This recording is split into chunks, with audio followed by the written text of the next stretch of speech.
Good evening. The Who's today were on at Rosehill. It was Golden Rose Day, and it wasn't a bad crowd. Skinny in the marketplace all day. A bit of extra cash there because it was a fairly big day, but as I say, it was a bit of a mixed bag. There were three favourites to win on the program, and not one leader won there today. No leaders won. The closest they got, Arenosa, it sat second, and More Joyce, of course, she sat second outside the lead. Both of those got home, easy wins. But the majority of winners came from back in the field, some down the outside swooping. The last two winners, the Wallop combination, they were well back in the field. The last winner, which we'll get to, which was an absolute strip out for bookies, it and Stout Hearted, the winner previous, races 7 and 8, they both settled down well back in the field. The last winner last, and they went through inside every runner, close to the fence, turning for home, but then got off.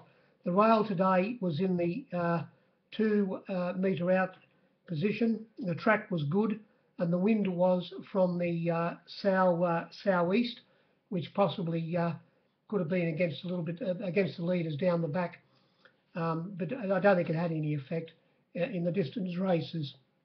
Now, race 1 on the screen 104.5 in the marketplace to open up the innings, only a skinny 97%. There were fluctuations very funny in the first. At one stage, it didn't start favourite, Gangster's Choice. You could have laid it at $3.10 and $3.20 for whatever you wanted. But it did start 5-2 on my board. Winning this race was High on Believing, trained by Waller and Bowman riding. Did start $5. Was $5 when they jumped on the fence, and it got out from $4 out to $4.60 at one stage. Taken into $4.40, hard to get. But as I say, got to $5 towards the finish, and everything got out towards the finish, including Monsignor, which started $5. It opened up $4 and similarly got out to $4.80, back into $4.60, but it started $5. As I said, Gangster Choice was labelled at one stage at $3.10 and $3.20, but started $3.50, and the reason they got out was the Gay Waterhouse train Tohunga. It was sensationally backed, $4 out to $4.20, but it did start only $3.20. It was into $3.10 at one stage, $3.20, very little difference, but it started $3.20 on the fence and got a good run. Well, no, what am I talking about? When the gates opened, it went in the air, and it missed the kick by 3 lengths. And when he went to make his run, Nash, he got a truck. He was pushed a little bit wide, but it didn't find the line. They explaining that it was very one-paced and was very disappointing, and it's going to be stepped up in distance next start, which will most probably suit it. The winner got a good run, third on the fence, got around their heels turning, and it went on to win by 1.8 lengths. The horse that led in the race, Conda Hustler, I suppose its run wasn't bad. It was backed at one stage, 40s into 30s. Well, 50-1 they gave, 50-1, and what am I talking, was 50s into 30s, and it held on for third, beaten 1.8 lengths. That's about all you'd say there. It had every possible chance, Monsignor, and so did the others. In the second race, well, after the first race, the stewards inspected where the 1400 metre chute or the 1500 metre chute comes onto the course proper. There were 2 or 3 horses in the first race. When they hit that section, they all dipped. They were High on Believing, the winner, and the bottom pair, Conda Hustler and Volta Bolta. So they went and inspected that section of the track after the second race, and where another couple of runners dipped, and they aerated the track. They aerated the track to make it more uniform. at the 1400 metre chute where it joined the course proper. So whether that had any effect on the inside or not, I don't know. The second race, this was won by the Avery, and you think it wasn't poleaxed. On the screen, bookies, that was very skinny on the screen, 101.8, in the marketplace only 97, not worth a drink of water. And this favourite, Arenosa, I must be a nice steam tug. I reached for it early, giving $2.70, and they killed you for $2.40 at the finish. It started $2.30, hard to get. As I said earlier, it was one of the runners to sit outside the lead, close up and win. It had barrier one, led early. He let Wondergal go around him. Then he got to his outside and turning for home, got to the outside of that runner as where he was racing and went away and won easily by 2.8 lengths. Interestingly, at the 250 metre mark, Jason Collett, just goes to show you what a good rider this kid is. He lost his offside iron at the 250 metre mark. You couldn't tell, although he went and put his head down on the line, and it might have been a bit of a difficult ride for him. And that's why the horse apparently shifted out and finished way out in the middle of the track or past the middle of the track because he didn't have his offside leg in, but he still showed plenty of great balance to get it home. It bolted in, and there are a lot of disappointments in this race. Well, the horse that ran last in the race was Clicks, but it did stay closest to the fence. So the fence in the straight where no horse won all day was obviously worse from the turn on. They wanted to get away from the fence after the first race, and the winner got off. But as I say, explaining what happened, but he still wouldn't have gone near the fence even if he would have lost his iron. Told you about the fluctuations, extremely well backed. There was plenty of money for Fast and Sexy, $7.50 given out. He started $5.50. Westchester was very hard to lay at the finish. It went from $5.50 to $7 back into $6.50, but might have started $7. And all the others, they were very hard to lay underneath Westchester. There were drips and drabs for a few of them. There were no figures in the race, and it was an absolute strip out. Race 3. Now on the screen, the gee whiz, the robots wouldn't have liked this. The robots would have been blowing up. They would have said, "What are you blokes doing in the main ring? Well, we can't have this. We've got to have about 20% on our bill." On the screen, 98.5, but they would have been out where we were in the marketplace. We had to put up with a 94% given. It wasn't worth a drink of water. But guess what? The bookies, the captains, they got a result. History, no hurdle. A 30 to 1 chance. I only started $26. They took 30s. I did lay 3,100 at one stage. Started $26. It settled down second or third last on the fence when they turned for home. Leading on the fence was Honourable Aussie, which finished up running second last, beaten 8.9, stayed close to the fence, wasn't the place to be. And when they turned for home, when they fanned a bit, ridden by, I think it was a brilliant Brendan Abdullah, wasn't it? Yes, it was. The winner, ridden by brilliant Brendan. He got in between runners. On his outside, when he was getting in between runners, was the favourite, Hoyloni, which was sensationally backed. It had made a run. It was on his outside going down the side. It had made a run out wide around runners on the turn, but getting up inside him halfway up the straight was Brendan, and on the winner from Melbourne, History No Hurdle, and it outstayed Hoyloni to beat it by 0.2 of a length. And coming from second last right down the outside was the easing second. Second favourite. Didn't have a name. I never wrote his name in the book. I'm talking about Cool Claim. It went from $3.50 to $6. It was taken towards the finish to $6, back into $5.50. But we gave 94. So how do you give the $6? I suppose you can. I don't know, but I couldn't. It came from second last down the outside, as I say, into third hole, beaten 2 lengths. And Black Jag, the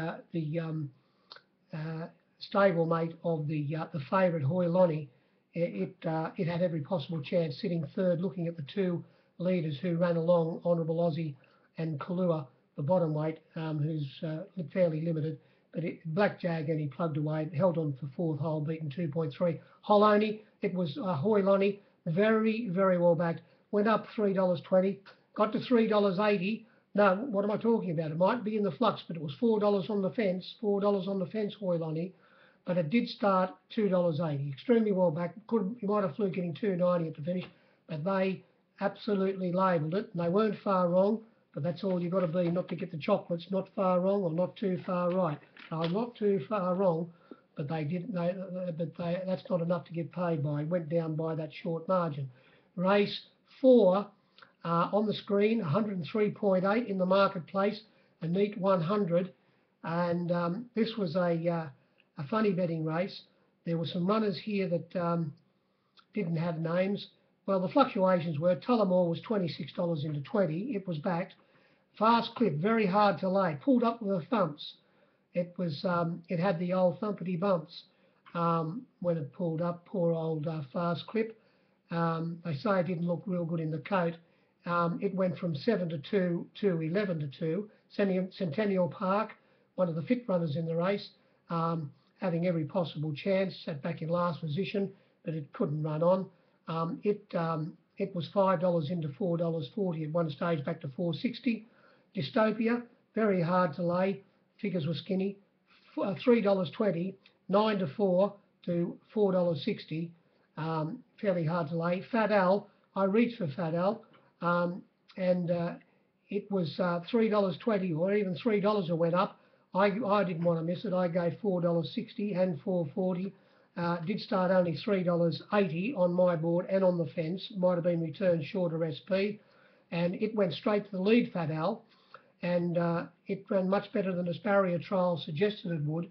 And it set a nice merry, well, not a nice merry pace, but a nice solid pace, because it's very one-paced.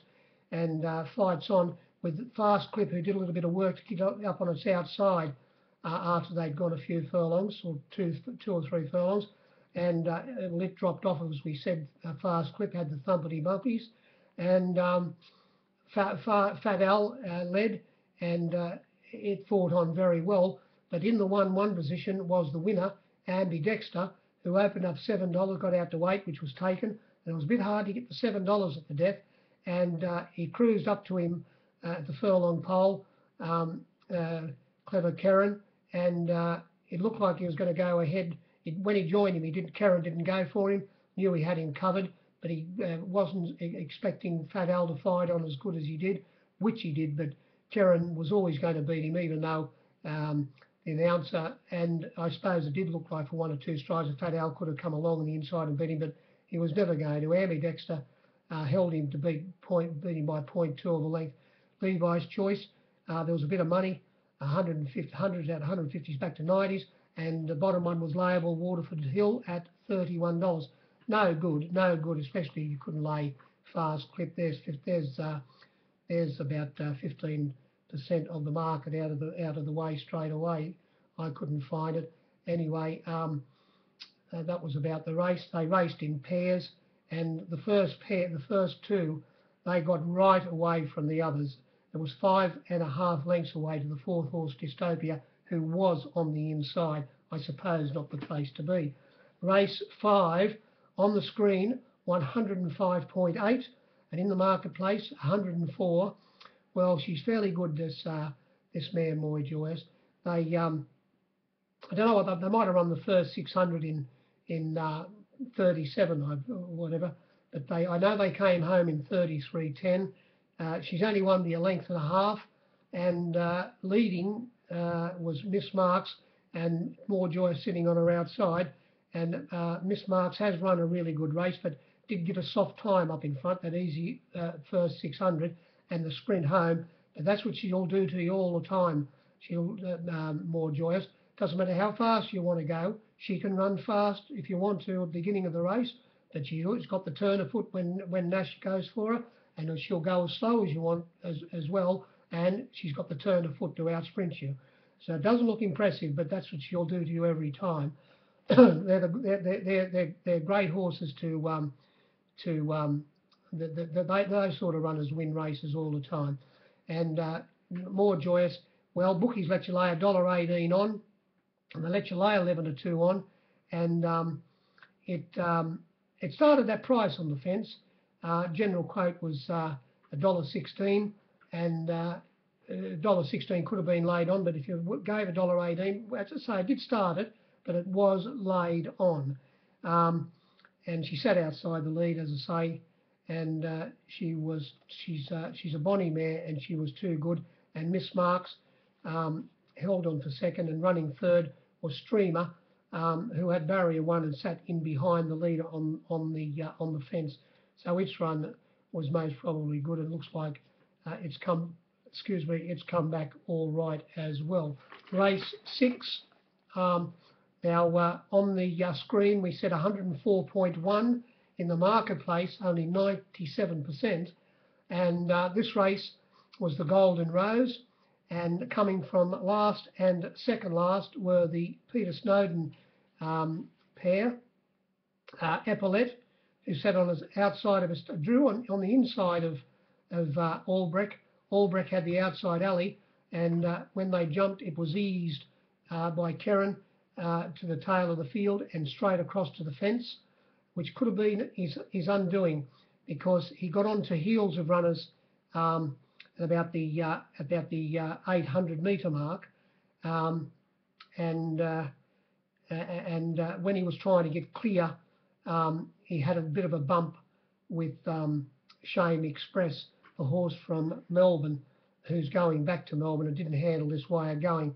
And that possibly cost Albrecht the race, whereas the winner, Epaulette, when they turned for home, it was ridden by Tommy Berry. It was pulled widest and balanced up, and it had an interrupted run up the straight without getting a bit of a bump and being put off balance where the second horse was, and that was the difference between winning and losing. There was only 0.2 of a length between them when they hit the line. They got right away from the others.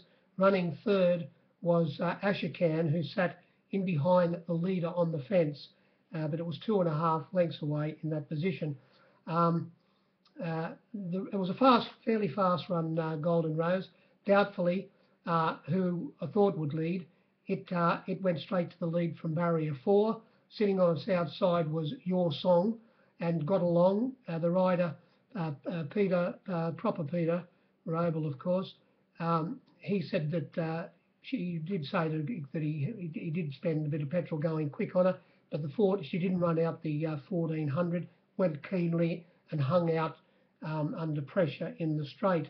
They're the pair that led, as I say, and Ashakan got a suck behind those two on the fence, so it was on the fence, so its run what might have been all right. And Ninth Legion, who came from second last on the fence, right along it, and held up at one stage as well. Its run was most probably all right as well, because it was close to the fence. But the first and second came from well back, and as I say, I think they were a bit superior. The KBN, it drew barrier 1. Most probably wasn't the place to be, but Nash had got off the fence well before the turn, getting around Ashakan, but it only struggled up the straight, and it had, I suppose, every possible chance. The SP of Ashakan was $4.40. When they jumped, I had $5 on my board. I had $5 Ashakan on my board, and believe it or not, at one stage of the betting, it was layable at $3.70. It went up $4.20, got out to $4.40, and it was poleaxed. And they killed you for $3.70. It was into $3.50, hard to get at one stage, and returned $4.40. It was $5 on my board when they jumped, and you could have backed it to win 10,000 at that price if you wanted to. But I was laying it, but not as much as I would have liked to have. The favourite, Nikita, we'll get to it. I think it flucked $3. I did happen to see $3. Well, we saw $3.10 for sure. Not a lot of difference, but it's a bit extra, especially if you're betting big and or small. But I think I might have even seen $3.20 given. It did start only $2.80. It was easily layable at, well, actually the $3 and the $2.90, but easily layable at $2.80. And it started $2.80 on my board, and I think I even laid it at $2.70 at one stage. And there was a bit of money for other runners in the race.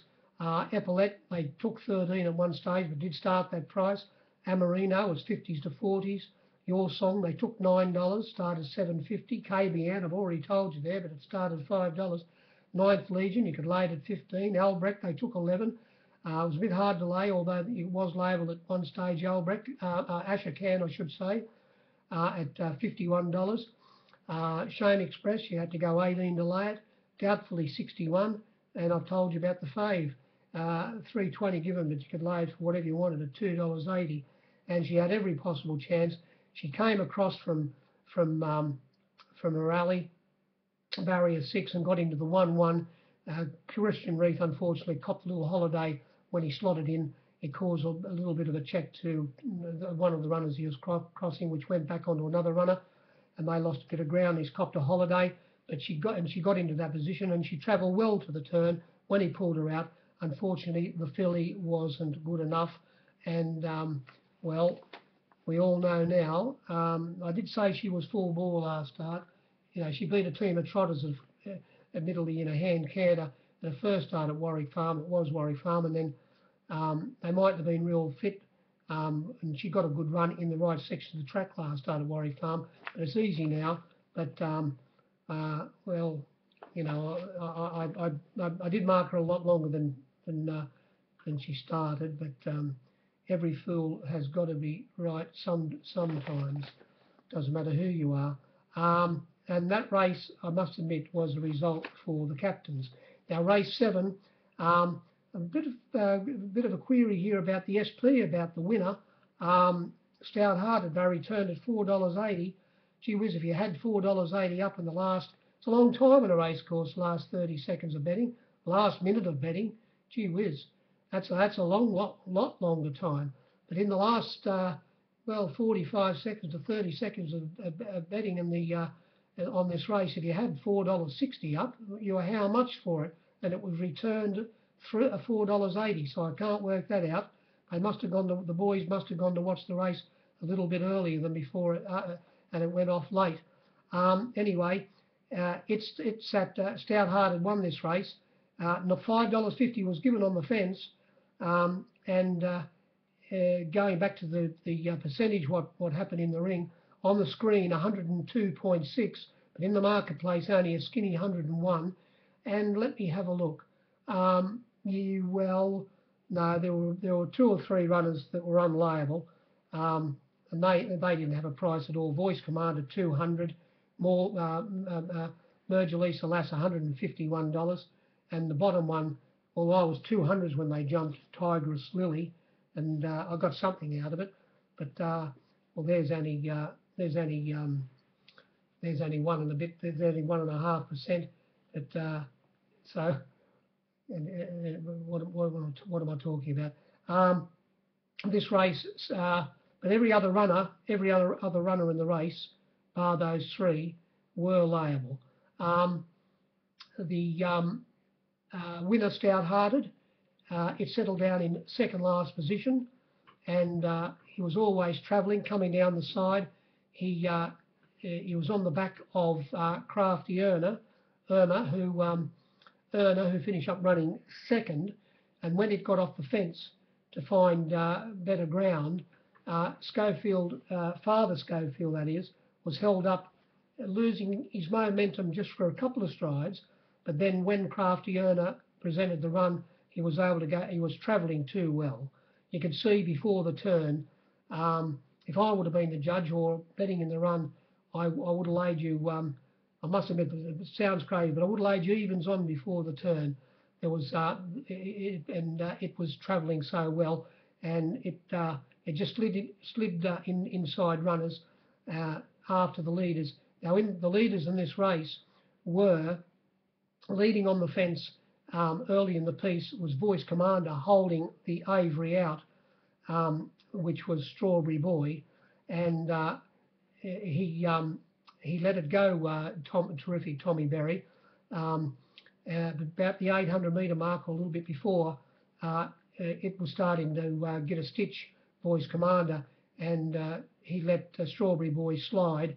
It was racing a bit keenly at the time, terrific Tom said, and it's a very dour runner, so he let it stride, and it got to the lead before the turn, and he fought on very well, the favourite Strawberry Boy, but as I say, getting up inside them and looking the winner at the turn was Stout Hearted, and finished far too well to win by 1.5 lengths, beating Crafty Earner, and the favourite held on to third position. It was a long way back to the others. Back in fourth hole was number 7, which was Presido, was 5 odd lengths away. So the first 3, as it turned out, had plenty on them.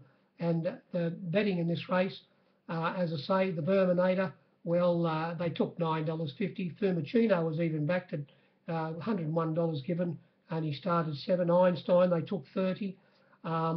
Moores Creek was very liable at $6.50 at one stage. Into $5, you couldn't get any better. $5.50 wasn't there. It was only $5. I did reach for it to finish. It started $6 on my board. I'd say it was returned a lot less SP. Crafty Earner, they gave 8.5. They gave $9.50 Crafty Earner. I bet $9 for a good bit of money. Boys Commander was 200. They took 40. Presido into 30. Stout Hearted, they gave $5.50. Only started $4.40, I thought. Merger Lisa Lass was $151. Now the favourite Strawberry Boy opened up $2.50, $2.40, but $2.90 was given, and did start $2.80 on my board. It might be returned shorter. I got plenty out of it at $2.70 and $2.80, and I went back $2.80 to finish. The bottom one was $200. But as I say, the winner was extremely well backed. It was hard to escape not laying it at the death. And then we come the last, and as I said earlier in the piece, there was a stable double. I think they won 3 races. He won the first, Waller, and he won the last pair. And this winner was, it came from last, and like Stout Hearted, went straight along inside runners turning for home. But when he did that, he was at least 2 off the fence, and then he got 3 and 4 off the fence. They wanted to get well away from it, and he kept on getting up inside runners. Now this was one of the best back winners, starting favourite for a long time in Sydney. It has absolutely taken out an absolute fortune in the betting ring in Sydney. I'm embarrassed to tell you how much I did on it. $5.50 was given about this winner, Vel Rosso, and hasn't it improved since it's been gelded. $5.50 given, plenty of $5. It was now, without driving your bananas, it was $5.50 into 5, taken, $4.80, $4.60, $4.40, $4.20, $4, $3.80, $3.70, $3.60, $3.50. It's all over, isn't it? It's $3.50. It's been 9 to 2 to 5 to 2. And then they said, the pros that is, of course. Now listen here, captains. Where we've how much you, and it's now 5 to 2. Now we're about to how much you again. It's the grand boof all over again. Let's have another large plate. They said how much? $3.50, $40, $30, $20, $3.10, and $3. Bookies had to make it. On some boards on the fence, it was as short as $2.60. It was $2.80, hard to get. Like a mug, I went back $3. It started $3 on my board and $3 on another board on the fence when they jumped, and I paid the penalty, laying another to lose about another $5,000 against it at the $3 in the last 2 minutes or minute and a half of betting. And the rank and file punters, not the pros, but the rank and file punters, they said, oh, well, we'll back it. And they did too. And it got the chocolates. It just kept on coming up on the inside. When it loomed up Aeronautical, who'd come from well back in the field as well, from about fourth last position, and it finds the line very strong. There's not a lot of Aeronautical. It's only small. But when it loomed up and was claiming the leaders, I said to myself, well, they won't get past this, but sure as hell, Along the inside came the Avery, and it won by 0.2 of a length. And running a very good race was Big Bonanza. It was 1.5 lengths away in third position. Now, it was to be ridden, I think, a little bit off the pace, but because it jumped so well and the way the race panned out, it sat outside the leader, who was a Gister, and it was I thought it would lead. And I actually thought that Big Bonanza would be on its outside, and that's how they raced. And it fought on very, very well, finished in the middle of the track, but it fought on very well, beaten a length and a half. There was the fluctuations. Heartbreak Hotel was 16 to 21. Upbeat was 25 to 40. Agister was 25 to 30. Now, Bean, it was sensationally backed at the last minute and a half, 2 minutes of betting. Went up 9 to 2, 5 to 6 to 1, 9 to 2 chance, 5.50. It got to $8 on a couple of boards, on the fence and in the outer, but it was poleaxed towards the finish and only started $6. It was my chance. When they jumped out, it was tracked out very wide outside Big Bonanza, but he couldn't go forward, the Blake Shin, and he had to ease, and he went back to at least second last, if not last at one stage, I think. And it only ran on fairly. It ran third last, beaten about 7.2 lengths. It hadn't trialled Bean, but as I say, it was extremely well backed. Key West was $15 at one stage, opened up 10, got to 15, back into 13. Bay Window was out the door, 30s, 25s out to 50s. Potions a little bit hard to lay, $8 out to 9. Midnight Ascot 16 out to 26. Del Rosso, we know about it, 5.50. Did start 2 on my board, but wasn't it a absolute strip out for captains. Aeronautical, I reached the finish. I had $9 when they jumped on my board, and it would have been, even though I had the 9 there, you'd think you'd lay it, but you couldn't, and it was a very good result for me.